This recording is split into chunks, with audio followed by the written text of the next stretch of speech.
लोभ की वृत्ति भी मनुष्य के जीवन में व्यापक रूप से विद्यमान है। लोभ की कितनी भी निंदा क्यों न की जाए, पर व्यक्ति लोभ छोड़ नहीं पाता। तो फिर ऐसी परिस्थिति में लोभ को कैसे स्वीकार करें, इसका परिचय भी विवाह के मंडप में मिला। तो लोभ की प्रवृत्ति विविध रूपों में प्रकट होती है और उसका सबसे निकृष्टतम रूप जो है आज के युग में जो दिखाई देता है वो दहेज की प्रथा। इसका अभिप्राय यह है कि विवाह में पिता तो अपनी कन्या के लिए यथाशक्ति देता ही है, पर लोभ की प्रवृत्ति का दुर्भाग्य ये है कि व्यक्ति पा करके भी उसे संतुष्ट नहीं होता। यद्यपि हमारी पुरानी परंपरा जो थी उसमें विवाह के साथ जुड़ी हुई एक जो प्रथा है वो बड़ी सांकेतिक है। कभी कभी वो लोगों को वो प्रथा बड़ी अटपटी लगती है, पर उसके पीछे जो निहित संकेत है वो संकेत बड़े महत्व का था। और ये है कि विवाह में गाली की परंपरा बड़ी व्यापक है, तो स्वाभाविक रूप से उसे सुन करके जो परिष्कृत रुचि वाले हैं का उनके अंतःकरण में कभी कभी ऐसी वृत्ति का उदय होता है कि ये तो बड़ी बुरी प्रथा है। मतलब गालियां गाना, अश्लील शब्दों का उच्चारण करना, ये कहां तक उचित है।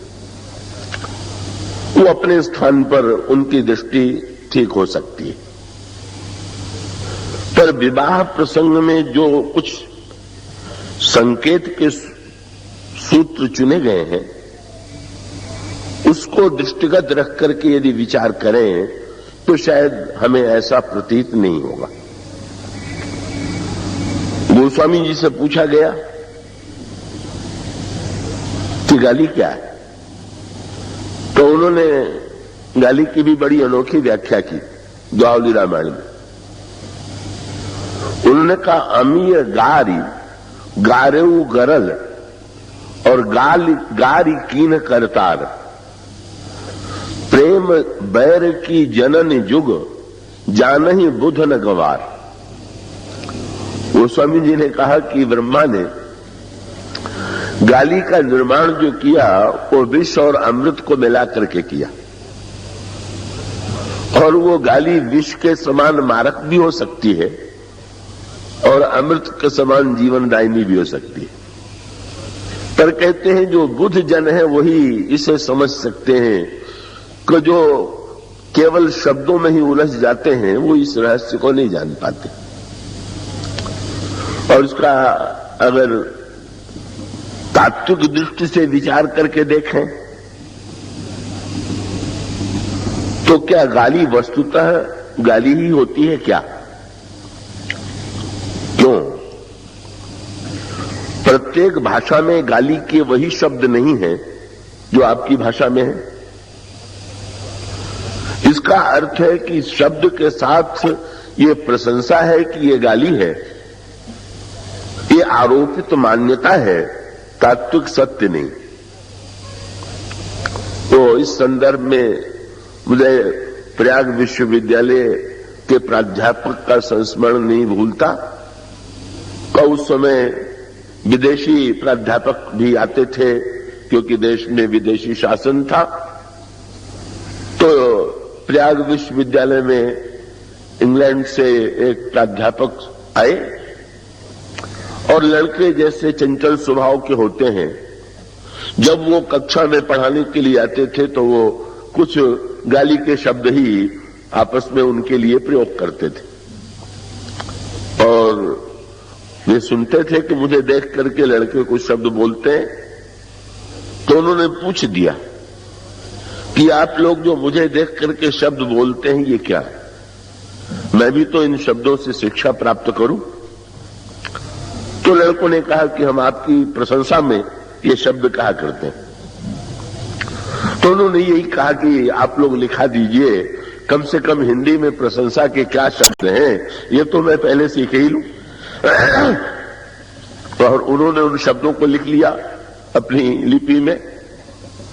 और जब अपने भारतीय मित्र किसी मित्र ने उनको भोजन के लिए निमंत्रित किया तो उन्होंने भाषा का प्रयोग सबसे पहले वहीं किया और मित्र के लिए उन्होंने उन्हीं शब्दों को दोहरा दिया जो विद्यार्थियों ने उन्हें बताया था। अब उनके मित्र ने तो सिर पीट लिया कि आप यही अशिष्टता कर रहे हैं। उन्होंने कहा कि अशिष्टता, मुझे तो बच्चों ने बताया, लड़कों ने बताया कि तो प्रशंसा के शब्द हैं। उन्होंने कहा नहीं नहीं, ये प्रशंसा के नहीं, ये तो निंदा के शब्द हैं। पर इसका अर्थ क्या हुआ कि शब्द में प्रशंसा और निंदा नहीं। अगर शब्द में प्रशंसा और निंदा होती तो संसार में प्रशंसा के शब्दों से सबको प्रसन्नता होती, और शब्द में अगर निंदा होती तो प्रत्येक भाषा वाले व्यक्ति को एक ही शब्द निंदा के प्रतीत होते।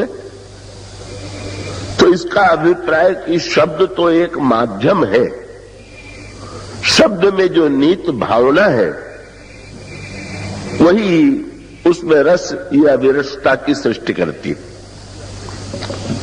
और ऐसी स्थिति में ये जो कुछ सांकेतिक प्रतीक हैं वो अपने आप में बड़े दार्शनिक का उस दृष्टि से जीवन में अगर हम देखें का वो तो वर्णन आता है कि दक्ष जब गए ब्रह्मा की सभा में तो वे दुखी हो गए, जबकि उनको देख करके सारी सभा के लोग खड़े हो गए। और उसी सभा में दक्ष ने भगवान शंकर को गाली दी, पर उसे सुन के भगवान शंकर हंसते रहे। क्यों? वही अर्थ लेने की वृत्ति में जो भिन्नता थी। का दक्ष जब सभा में आए और उनको देख करके खड़े हुए लोग, देवता और मुनि, तो उन्होंने ये नहीं देखा कि कितने लोग खड़े हुए, वे घूर घूर करके देखने लगे कि कोई बैठा तो नहीं रह गया। और एक शंकर जी बैठे हुए थे, बस क्रोध में पागल हो गए। ये है, इतने लोगों के खड़े होने का आनंद नहीं मिला और एक व्यक्ति के बैठे रहने का दुख व्याप्त हो गया। और बाद में भगवान शंकर की उन्होंने बड़ी निंदा की, पर भगवान शंकर मुस्कुराते रहे। गणों को तो क्रोध आ गया, गणों ने तो क्रोध के बदले क्रोध किया, लक्ष्य को फटकारा, पर शंकर जी मुस्कुराए और उन्होंने कोई उत्तर नहीं दिया। गणों ने पूछा, महाराज उन्होंने इतनी गाली दी और आप हंसते रहे। तो भगवान शंकर ने कहा कि गाली देना तो ससुराल वालों का विशेषाधिकार है। चलो, और कोई स्त्रियां गीत गाने वाली नहीं थी तो हमारे ससुर ने ही गाली दे करके अपनी भूमिका को पूरा कर लिया। और इसका अभिप्राय यह है कि भाई ये तो अपने आनंद लेने की वृत्ति सामने वाला जो दे रहा है, या तो आप उसे ले लीजिए और या तो सामने वाले के दिए गए को आप अपने रस के द्वारा इतना मीठा बना लीजिए कि उसमें आनंद की अनुभूति हो। तो वस्तुतः शब्द जो है न तो प्रशंसा है और न तो निंदा है, केवल भाव के माध्यम से ही, मान्यताओं के माध्यम से ही प्रशंसा और निंदा मान ली जाती है। और इस दृष्टि से गोस्वामी जी का अभिप्राय यह है, जाने ही बुध न गवार, इसका अर्थ है कि आप शब्द को ही सत्य क्यों मान ले रहे हैं। शब्द तो चषक है, भाव जो है उसमें रस है, और किसी पात्र में जो रस दिया गया उसी का महत्व। पर विवाह के साथ इसको विशेष रूप से क्यों जोड़ा गया? तो विवाह के साथ जोड़े जाने का अभिप्राय यह है कि दोनों पक्षों के मन में इसका एक अर्थ क्या, जिस समय कन्यादान के बाद भोजन हो रहा है बारात का, और उस समय स्त्रियां गाली गा रही, और गोस्वामी जी ने कहा कि भगवान राम के विवाह में भी यही हुआ। महाराज दशरथ सहित सारी बारात भोजन के लिए बैठी हुई है और समय सुहावनी गारी बिराजा, हसत राव सुनी सहित समाजा। महाराज दशरथ गालियां सुन के प्रसन्न हो रहे हैं, सारा समाज जो है गालियां सुनकर के प्रसन्न हो रहा है। इसका निहित तात्पर्य क्या हुआ?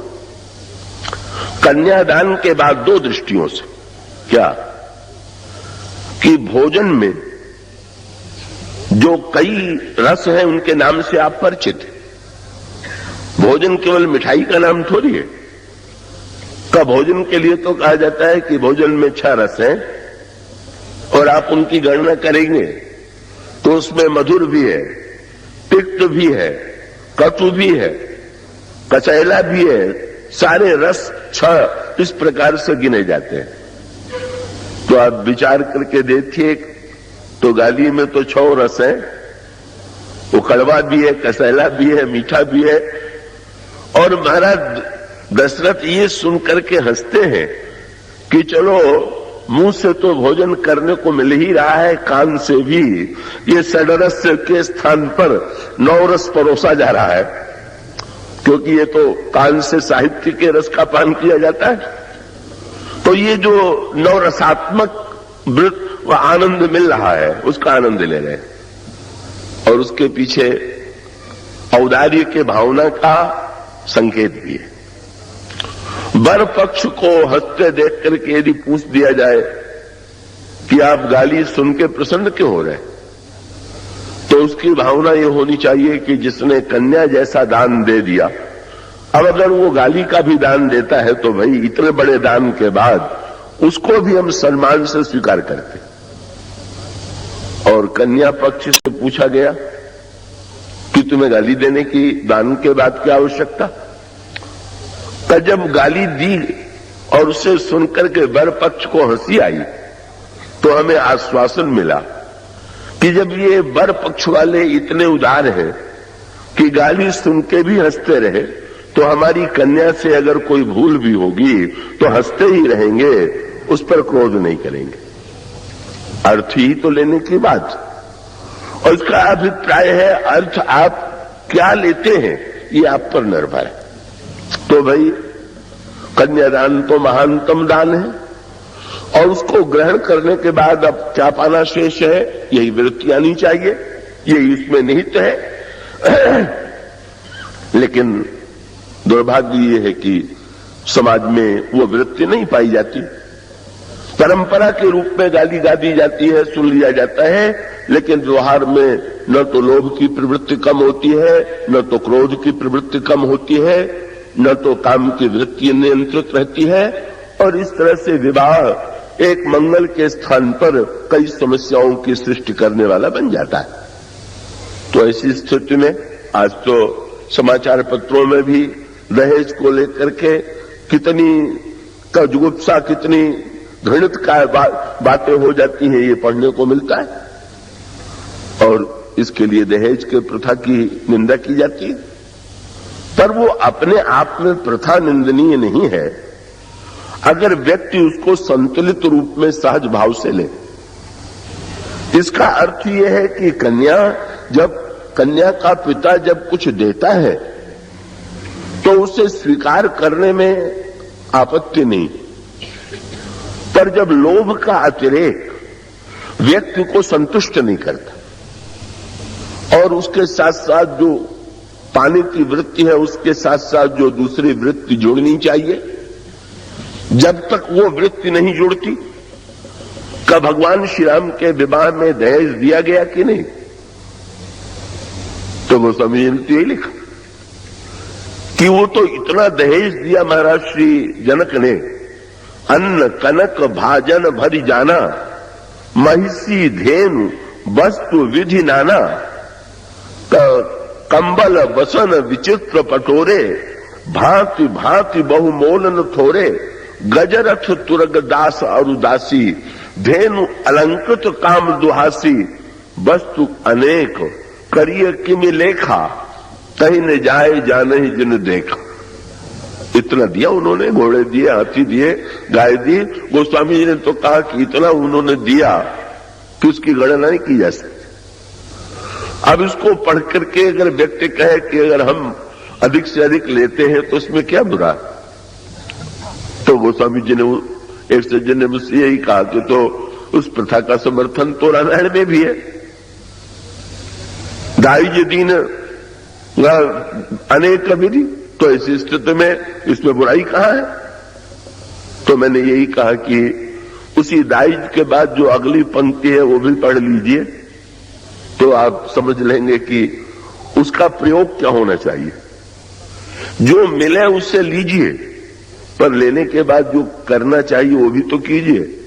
क्या का जब जनक ने महाराज श्री दशरथ को दहेज दिया तो महाराज श्री दशरथ ने लीन अवधपति सब सुख माने। जब उनको दिया जाने लगा तो बड़े प्रसन्न हुए।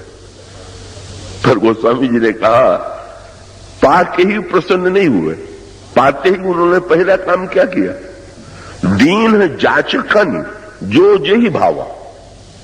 फिर उन्होंने जो मिला था उसको खुला छोड़ दिया, जिसको जो आवश्यकता हो ले जाए। आप भी अगर ऐसा कर दीजिए तो कोई बात नहीं है। अगर आप इतने उदार बन सकते हैं कि प्रत्येक आवश्यकता वाले व्यक्ति को वस्तु देने में आपको संकोच नहीं है तो कोई बात नहीं। गोस्वामी जी शब्द क्या कहते, दीन जांचकन जो जेहि भावा और उबरा सो जनवास ही आवा। सब कुछ बट जाने के बाद जो बच गया वही जनवासे में पहुंचा। इसका अभिप्राय यह है कि लोभ की प्रवृत्ति के साथ अगर वितरण की प्रवृत्ति हो, देने की प्रवृत्ति हो, समाज को बांटने की प्रवृत्ति हो, तो लोभ की प्रवृत्ति घातक नहीं। तो विवाह प्रसंग में काम, क्रोध और लोभ, इनके संतुलन की ओर संकेत किया गया।